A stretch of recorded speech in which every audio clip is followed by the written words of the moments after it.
You'll never find blum blum blum blum blum.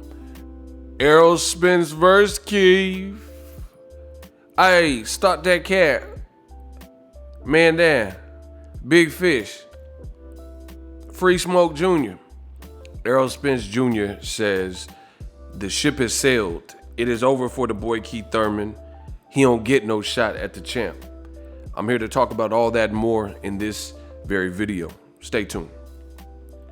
What up, Fight World? It's your boy Ego, and I'm back with some more boxing. Make sure you smash the like button. Also, subscribe to the channel for the latest and greatest in boxing. Listen, people, if you have not hit the subscribe button, do that.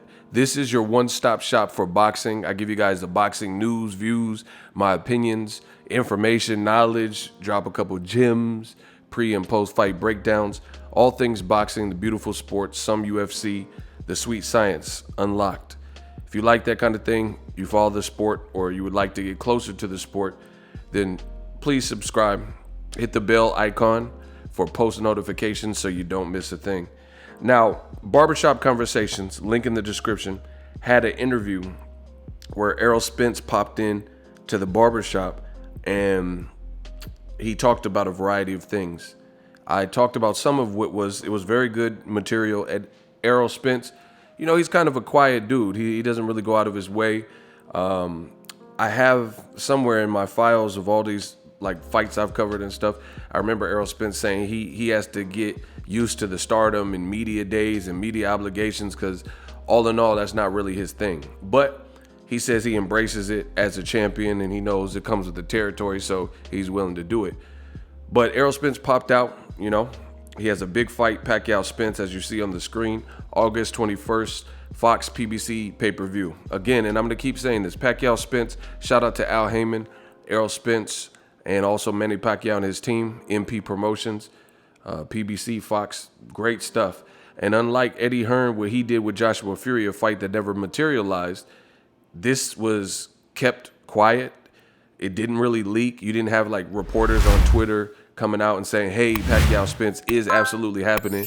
And it got announced by the fighter, which is what I think a lot of the promoters would probably hope, you know, at the end of the day, instead of having the surprise spoiled by, you know, just media people always revealing the big fight. You get to hear from the fighter. Because I remember waking up about, I got up late that day. Pacquiao, long story short, on his social media, he said, I'm going to, I will be fighting Errol Spence Jr. in my next August, right? And he announced the fight, boom. So he talked about different things on this barbershop. He has a big fight. He's in camp. He looks locked in. One of the things he said that was pretty interesting, he said that the Danny Garcia camp basically had some struggle and strife. That was his first fight back from the crash. People want to know how he looked. And don't quote me on this, but I'm pretty sure he said 80%, but don't hold me to this number. He basically said things weren't optimal in that Danny Garcia camp. He was only probably 80% for whatever reason.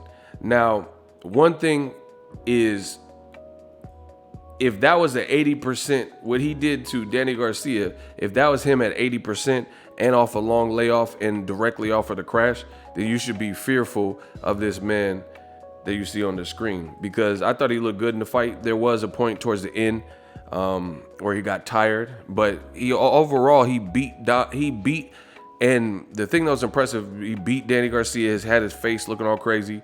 Danny, being, you know, a true man's man, said that Errol Spence hits harder than everybody. Like, you know, he said he hits harder than Keith Thurman and Porter, definitely, and all that. So Danny, I seen him, he was just a lot more hesitant. So testament to the power, southpaw stance, and the skill set of Errol Spence Jr. But, you know, let Errol tell it. He said things were going on in the camp. He didn't really elaborate, but he said he wasn't at 100%. So against a guy like Pacquiao with that type of namesake, what that will mean for Errol's career, I truly look forward to the best Pacquiao, the best Errol.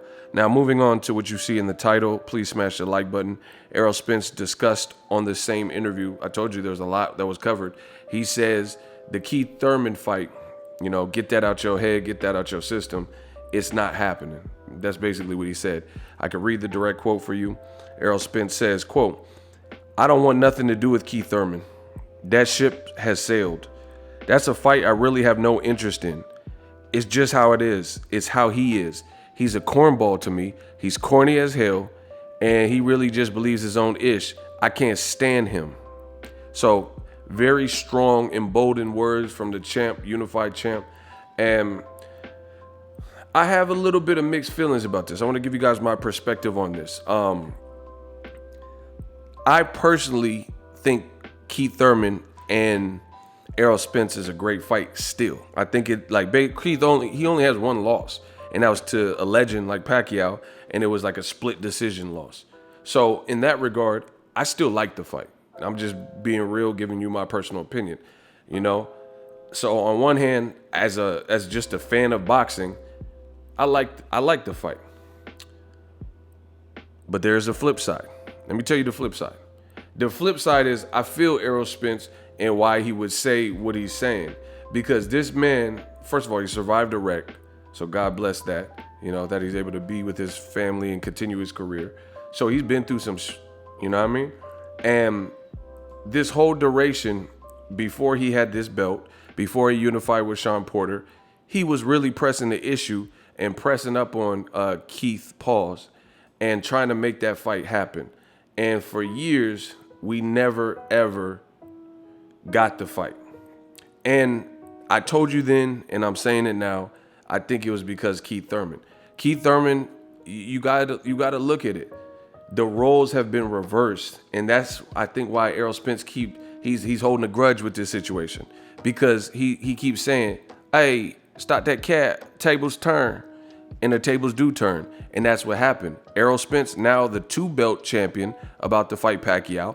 Keith last fight was Pacquiao, and formerly Keith Thurman was the 2-belt champion. They also have Danny Garcia and Sean Porter names under their belt. Errol beat Danny Garcia. Errol dropped and beat Sean Porter, as you guys see in this picture.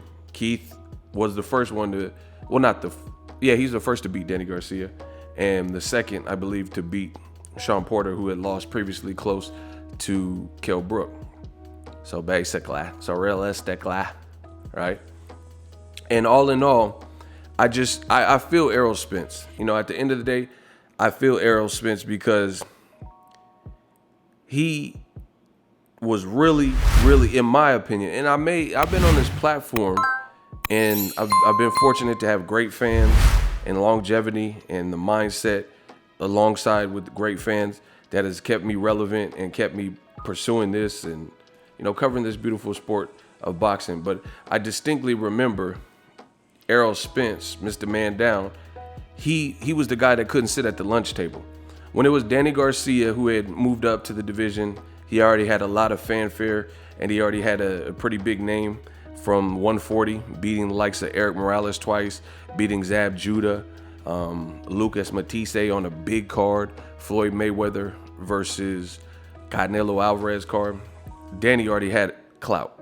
Keith Thurman at that time had a lot of clout. And it was Errol Spence who was kind of like that rising star / boogeyman / urban legend. And Keith Thurman was like, this seat's taken, and didn't give Errol Spence the opportunity. So now when the tables turn and he stuck to his vision, he stuck to his course, and he made things move.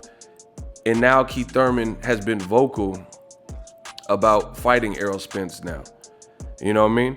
But there's interviews that you could still find right now on social media, like YouTube or whatever, where Keith Thurman wasn't acting like this. He wasn't saying this. He was saying stuff like, oh, you know, we'll see. Errol's good, but Errol needs to get a belt first. Or Errol Spence, he's solid. He's a young, hungry lion, but what he needs to do is get top 5 names and top 10 names and get a belt and put butts in the seats and sell tickets. Fast forward to the future, Errol Spence has done all that. Keith Thurman's profile, he's coming off a loss. He's been very inactive, you know, and Errol Spence in that time kind of took over. He kind of took the wheel, because there was a point in time where pretty much everything that Errol Spence is right now, Keith Thurman was that in the PBC welterweight. He was considered the top PBC welterweight. Let's be honest.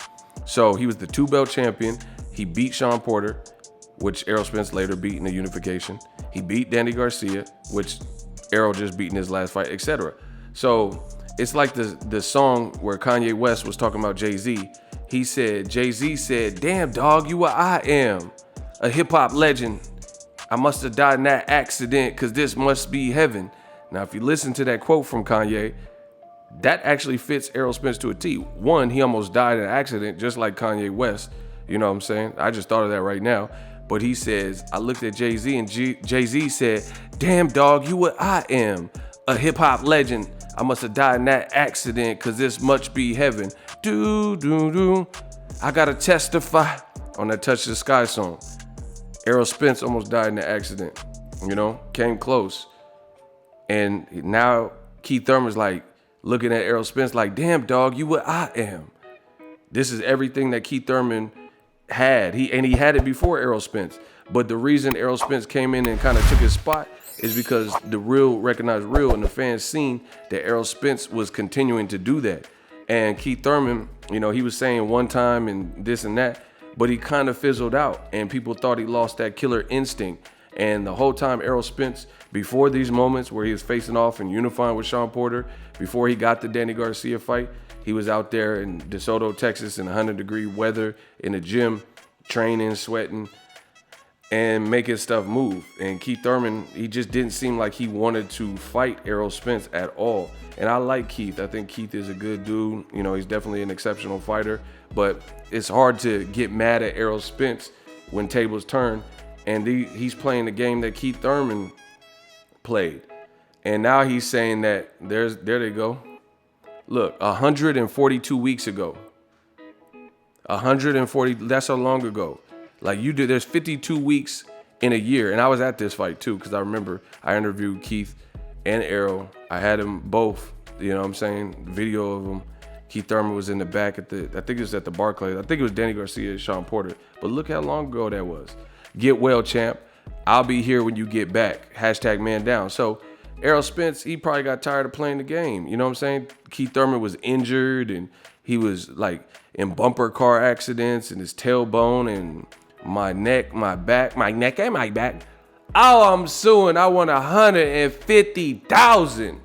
And Keith was like, but we can settle out of court right now for $20. Man, it ain't even wet over here.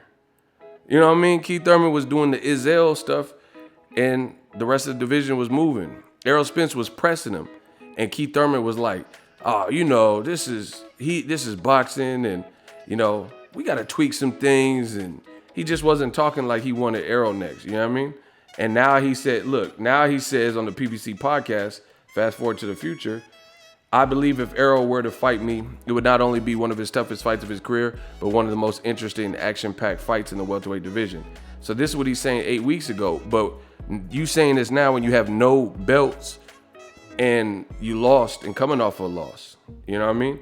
And you let Errol Spence kind of take that spot. You've had inactivity. So it's really not fair that Keith Thurman tried to do that. Before, like I said, he was gaining weight. He was saying this is my get back year.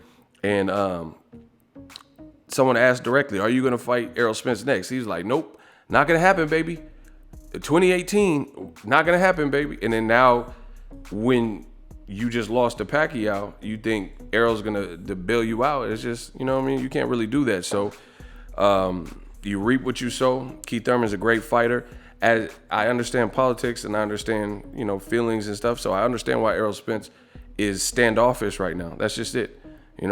I would love to see the fight as a fight fan, but I can't get mad if Errol Spence wants to try to go after Pacquiao. Like if he beats Pacquiao, he the man, he lit. So if he can't get Crawford fight, he said he's moving up. That's another thing he said. He's gonna move up to 54.